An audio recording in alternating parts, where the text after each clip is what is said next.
Bonjour, bienvenue dans Décideurs du droit. Je suis toujours dans les locaux de CECIB à Lyon avec les lauréats du palmarès du droit de Lyon et je suis en compagnie de Frédéric Renaud, avocat associé au sein du cabinet Renaud Avocat.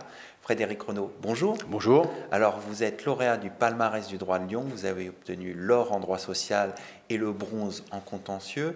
Un mot, une réaction par rapport à ces récompenses? D'abord, c'est une grande fierté, bien évidemment, qui nous conduit à remercier nos clients fidèles et visiblement très satisfaits des prestations qu'on leur offre, et puis surtout à remercier l'ensemble des membres du cabinet, puisque bien évidemment ce sont eux qui ont conduit les clients à être satisfaits de la prestation offerte. Donc c'est un merci à la fois à nos clients d'avoir voté pour nous, mais surtout à l'ensemble des membres du cabinet pour la qualité de la prestation, pour j'allais dire l'implication incroyable sur cette période compliquée qu'on a connue et qu'ont connue les entreprises, nos clients sur cet impact virus à partir du mois de mars.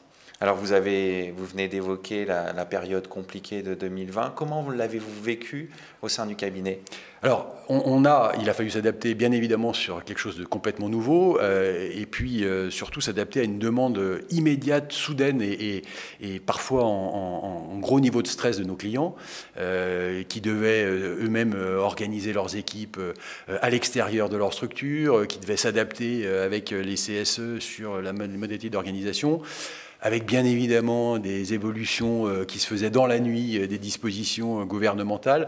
Bref, une implication qui a nécessité, nous, de nous adapter aussi et peut-être même plus rapidement que nos clients pour pouvoir anticiper leurs demandes. Et encore une fois, avec des évolutions quasiment quotidiennes, mais qui étaient nécessaires de prendre en considération pour être sûr de les servir, pour être sûr de les orienter vers de nouvelles et bonnes organisations, en n'ayant bien évidemment aucun recul, en ayant des interlocuteurs qui eux-mêmes ne pouvaient pas se permettre de prendre une mauvaise orientation. Donc effectivement, un niveau de réactivité qui était exigé de nous, qui était important sur la période, ça c'est certain. En social, ça a été le fait marquant pour nous. Enfin, pour conclure cette interview, quels sont les projets du cabinet en 2021? Alors, sur le droit social, bien évidemment, continuer dans cette bonne optique et éventuellement essayer de garder ce trophée en or.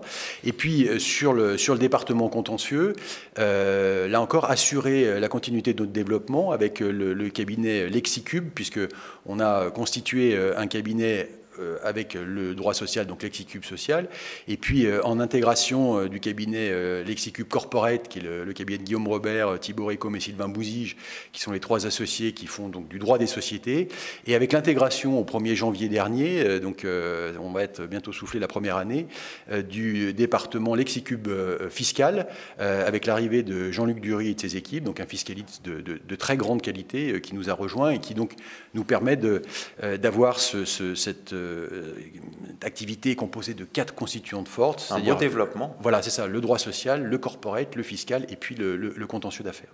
Donc, perspective 2021, c'est que tout cela puisse continuer à se développer avec, on l'espère pour tous, une situation qui revienne à la normale, avec bien évidemment les difficultés que les uns et les autres vont rencontrer dans leurs activités, et donc continuer à se mettre au service de nos clients sur ces activités, sur le restructuring, si malheureusement il faut s'orienter vers cela, vers les audits si il faut réorganiser un certain nombre de structures, vers la formation qui va être, parce qu'on a été contraint de s'organiser ainsi, puisque les clients vont avoir eux-mêmes cette obligation de faire ça en visio. Enfin bref, continuer à s'adapter au quotidien sur les nouvelles contraintes que l'on va connaître sur cet exercice 2021. Frédéric Renaud, merci. Merci infiniment à vous.